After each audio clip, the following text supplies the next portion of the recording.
Хатын кызларга сорау бирәсем килә. Сез үзегезнең сайлаган парыгызның үзегездән 10-15-20 яшькә өлкән булуын хуплыйсызмы?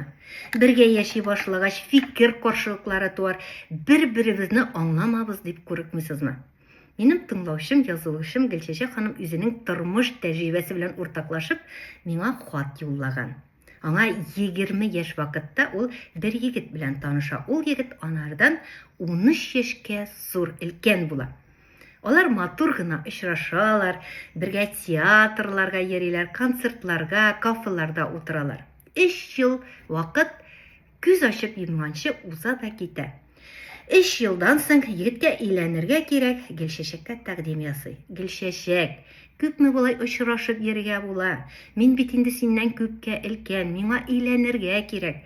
Балалар кирәк, бәлки бергә яши башларбыз, никах уздырырбыз, туй үткәрербез ди. Гөлчәчәк куркып кала. Мин төннәр буе йокламыйча уйлап чыктым. Үземнән 13 яшькә өлкән булган егеткә кияүгә чыгып, бәхетсез булмаммы дип курыктым. Күз алдыма килде. 10 ел уза, 20 ел уза, иремнең чәчләре пеләшләнә, корсагына май куна.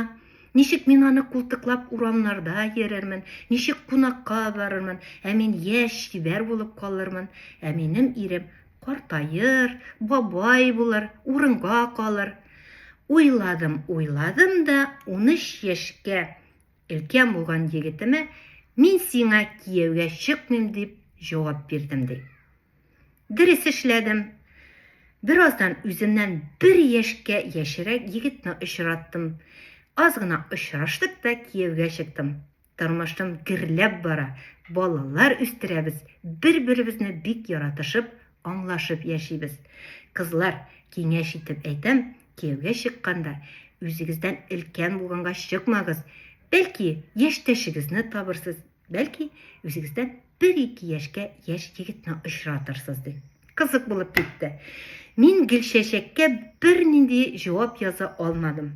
Бәлки, аңа үзегез үз фикерләрегезне ирештерерсез. Гөлчәчәк дөрес әйтәме? Әллә үзеңнән өлкән булган егеткә кияүгә чыгып та бәхетле яшәгән парлар бармы? Сезнең арагызда бармы шундыйлар? Языгыз әле.